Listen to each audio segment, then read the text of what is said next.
আমার ভাগ্নিকে ছোট মনে করে আমি তার সব কাজই নিজের হাতে করে দিতাম। একদিন বাড়িতে কেউ ছিল না, তখন হঠাৎ করে আমার ভাগ্নে তোয়ালে পেঁচিয়ে আমার ঘরে দৌড়ে এলো। এসে বলল, মামি, আমি অনেক ব্যথা পেয়েছি, বলেই সে আমার বিছানায় শুয়ে পড়ল। সে বলল, মামি, কি দেখছ? আমি ভাবলাম সত্যিই কিছু ঘটেছে, তাই তার কাছে গেলাম। কিন্তু যখন আমি তাকে দেখতে গেলাম, হঠাৎ করে সে আমাকে, তার যে ছেলেটিকে আমি এতদিন নির্দোষ মনে করতাম, সে মুহূর্তের মধ্যেই এমন কিছু ঘটল যা আমি কল্পনাও করিনি। ১৯ বছর বয়সে আমার বিয়ে হয়। আমি অনেক সুন্দর দেখতে। বাইরে বেরোলে সবাই আমার দিকে চেয়ে থাকত। মনে হতো তারা আমাকে কিছু বলতে চায়, কিন্তু আমি কাউকেই পাত্তা দিতাম না। বন্ধুরা, রেডি থাকো, আজকের গল্পটা অনেক স্পেশাল হতে চলছে। দয়া করে গল্পগুলো ভালো লাগলে ভিডিওটি লাইক, শেয়ার এবং চ্যানেলটি সাবস্ক্রাইব করো প্লিজ। আমার বিয়ে হয়েছিল আমার থেকে অনেক বড় একজন মানুষের সাথে। যখন আমার বয়স ছিল ১৯ বছর, তখন আমার স্বামীর বয়স ছিল ৩৫ বছর। আমার পক্ষে এত বড় বয়স্ক স্বামীকে পছন্দ করা খুবই কঠিন ছিল। তাকে দেখলেই আমার রাগ হতো এবং ধৈর্যের বাঁধ ভেঙে যেত। আমি দেখতে বেশ সুন্দরী ছিলাম, আর আমার স্বামী আমার সৌন্দর্য দেখে সবসময় খুশি হতেন। কিন্তু আমি তাকে কখনো আমার কাছে আসতে দিতাম না, এমনকি একই বিছানাও শুতে দিতাম না। ধীরে ধীরে আমার মধ্যেও জীবনে একজন মানুষের প্রয়োজন অনুভূত হতে লাগল, কিন্তু কোনোভাবেই আমি আমার সেই বয়স্ক স্বামীর কাছাকাছি যেতে পারতাম না।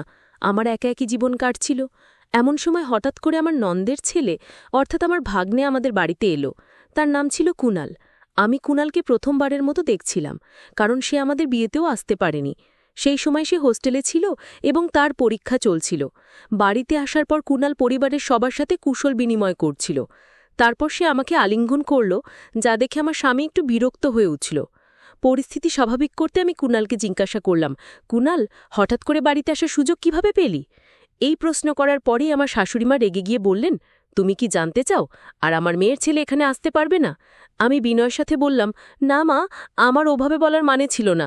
আমি শুধু বলতে চাইছিলাম কুনাল আমাদের বিয়েতে আসেনি, তো হঠাৎ আজ এলো কেন? কুনাল মুচকি হেসে বলল, নানিমাম তো শুধু প্রশ্ন করেছেন, রাগ করবেন না।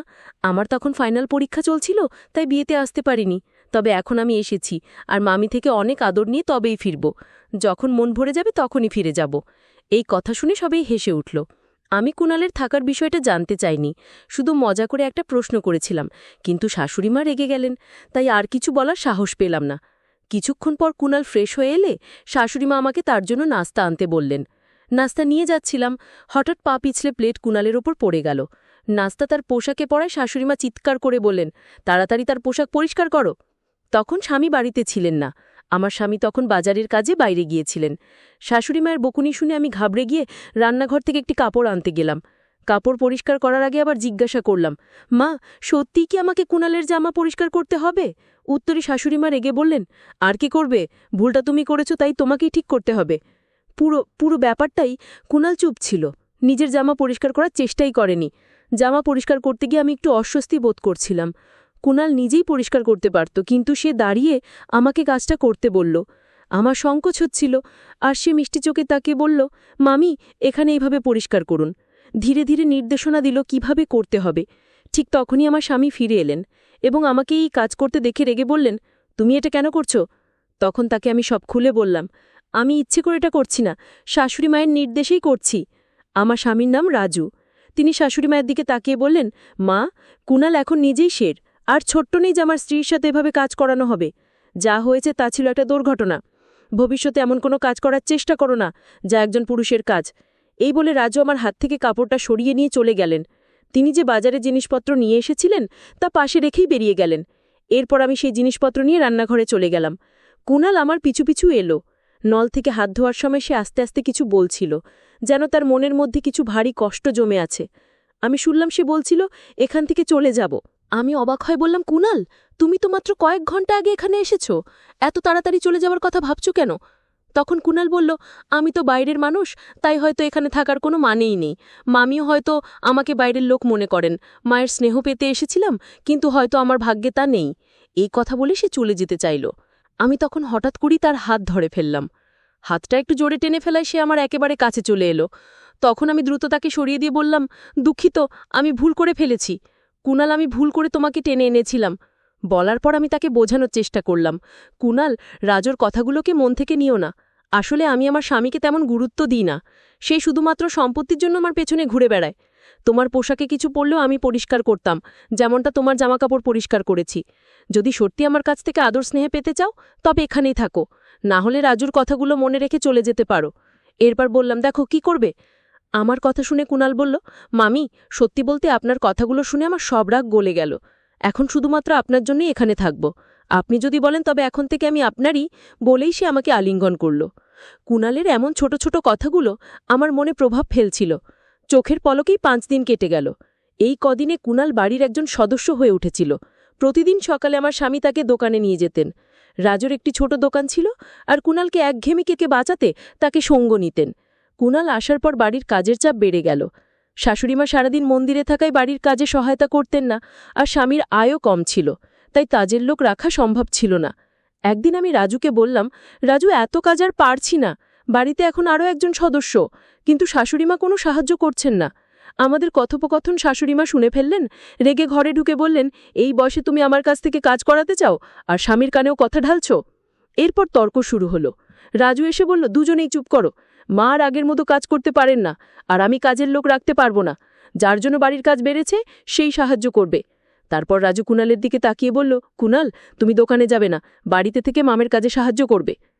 স্বামী তার দায়িত্ব থেকে মুক্তি পেতে নিজের ছোট ভাইপোকে আমার সাথে বাড়িতে একা রাখার সিদ্ধান্ত নিয়েছিল। আমি কিছু না বলেই তার এই সিদ্ধান্ত মেনে নিলাম। পরের দিন থেকে কুণাল বাড়িতে থেকে আমার সাথে কাজ করা শুরু করল। সকালে ঘরের কাজের সময় সে আমাকে সাহায্য করত না। নাস্তার পর শাশুড়িমা মন্দিরে চলে যেতেন, আর রাজু দোকানে বেরিয়ে যেতেন।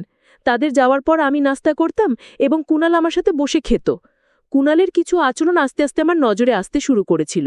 যখন শাশুড়িমা আর রাজু বাড়িতে থাকতেন তখন সে দূরত্ব বজায় রেখে কাজ করত, কিন্তু যেই তারা বেরিয়ে যেতেন কুণাল আমার অনেক কাছাকাছি চলে আসত। তবে ভালো দিক ছিল যে শাশুড়িমা যে কোনো সময় বাড়ি ফিরে আসতেন, আর এই ভয়ে কুণাল কিছুটা সতর্ক থাকত। সকালের দিকে যখন শাশুড়িমা আর রাজু বাইরে যেতেন তখন কুণাল মাঝে মাঝে আমার কাছে তার ব্যক্তিগত কাজের জন্য বলতো। যেমন সে যখন গোসল করতে যেত আমাকে বলতো তার কাপড় বিছানায় গুছিয়ে রাখতে। তার সাহস এতটাই বেড়ে গিয়েছিল যে একদিন সে আমাকে বলল, মামি, আজ তুমি শাড়ি পরে এসো, শাড়িতে তোমাকে অনেক সুন্দর লাগে। আমি এইসব বিষয়গুলো উপেক্ষা করছিলাম, কিন্তু তার আচরণ ক্রমশ বাড়ছিল। একবার সে বলল, মামি, গোসলের জন্য বালতিতে জল ভরে দাও। সেদিন আমি রান্নার জন্য সবজি নিয়ে বেশ বিরক্ত ছিলাম, তাই গোসলের জন্য খুব গরম পানি ভরে রেখেছিলাম। কিছুক্ষণ পরে কুণাল বাথরুম থেকে দৌড়ে আমার ঘরে চলে এলো। তার গায়ে শুধু একটি তোয়ালে জড়ানো ছিল। সে ঘরে ঢুকে বলল, মামি, আমাকে পুড়ে যাওয়া মলম লাগিয়ে দাও, খুব গরম লেগে গেছে। আমি তখন বুঝতে পারলাম আমি রাগের মাথায় অত্যধিক গরম পানি দিয়েছিলাম, আর সে হয়তো পানি পরীক্ষাও না করেই গোসল শুরু করেছিল। কুণাল আমার দিকে এসে বলল, মামি, খুব জ্বালা করছে, কোনো ক্রিম বা কিছু আছে কি, একটু একটু লাগিয়ে দাও। সে তার পা দেখালো, যেখানে সে বলছিল পুড়ে গেছে। আমি একটু নার্ভাস হয়ে গেলাম এবং বললাম, আমার ভুল হয়েছে, রাগের মাথায় এমনটা করিনি। আমি কুণালকে বললাম, আমার উচিত ছিল না এত গরম পানি সেখানে রাখা, কিন্তু তুমিও তো আগে দেখে নিতে পারতে পানিটা কতটা গরম। কুণাল হেসে বলল, এসব বাদ দাও, আগে আমার পায়ের দিকে তো দেখো। আমি তখন লজ্জা আর অস্বস্তিতে আস্তে আস্তে তার পায়ের তোয়ালেটা সরাতে লাগলাম। দেখি তার হাঁটুর ওপরে কিছুটা জ্বলে গেছে। একজন তরুণ ছেলেকে এভাবে স্পর্শ করতে গিয়ে আমি একটু অস্বস্তিতে পড়ে গেলাম। তোয়ালেটা সরানোর আগে একবার কুণালের দিকে তাকালাম। তার চোখে চাহনি দেখে আমি একটু দূরে সরে গেলাম। তারপর বললাম, তুমি মিথ্যে অভিনয় করছো, তাই না? কুণাল বলল, মামি, আমি জানতে চাইছিলাম তুমি রাগ থেকে এটা করেছো নাকি আমার জন্য চিন্তিত ছিলে। আমি তো শুধু তোমার সাথে একটু মজা করছিলাম। তার কথায় আমি রেগে গেলাম। হঠাৎ সে আমার হাত ধরে তার দিকে টেনে নিয়ে আর চোখে চোখ রেখে বলল, মামি, আমি তোমার কাছে কেমন? তার প্রশ্নটা অদ্ভুত লাগলো। আমি বললাম, কুণাল, এটা তুমি কি করছো? আমি তোমার মামি, এটা ভুলে যেও না। আমার হাত ছেড়ে দাও, না হলে আমি তোমার মামার কাছে অভিযোগ করব। কুণালের প্রতিক্রিয়া ছিল, মামা আমাকে এখান থেকে বের করতে পারবেন না। তার এই কথায় আমি আরও অবাক হয়ে গেলাম। এরপর সে আমাকে আরও কাছে টেনে নিল, এতটাই কাছে যে আমি নিজের সবের সাথেও এতটা ঘনিষ্ঠতা অনুভব কখনো করিনি। কুণালীর এমন আচরণে আমি একটু দুর্বল হয়ে পড়ছিলাম। ঠিক তখনই বাইরে থেকে শাশুড়িমা জোরে ডাকলেন, বৌমা। সেই মুহূর্তে শাশুড়িমায়ের কণ্ঠ আমার কাছে আশীর্বাদের মতো শোনালো, কারণ তার ডাকে আমি কুণালের হাত থেকে রেহাই পেলাম। শাশুড়িমা আসার পর কুণাল আমাকে ছেড়ে কিছুটা দূরে সরে গেল। রাতে আমি মনে মনে সিদ্ধান্ত নিয়েছিলাম যে এই বিষয়ে আমার স্বামী রাজুর সঙ্গে কথা বলবো। শোয়ার আগে রাজু হঠাৎ বলল, তোমার তো এখন কাজের চাপ কিছুটা কমে গেছে, তাই না? কুণাল তো তোমাকে সহায়তা করছে, তাই তো? আমি কিছু বলার আগেই কুণাল আমাদের ঘরে এসে ঢুকলো এবং হাসতে হাসতে বলল, মামা, তুমি কেন ছোটদের মতো দুধ খাচ্ছ? আমি মজা করে উত্তর দিলাম, তোমার মামার শরীরে ক্যালসিয়ামের ঘাটতি আছে, তাই দুধ পান করেন। এতে কোনো সমস্যা আছে? এটা আমাদের ব্যক্তিগত বিষয়, তোমার এখানে থাকা জরুরি নয়। এরপর কুণালকে বাইরে যেতে বললাম।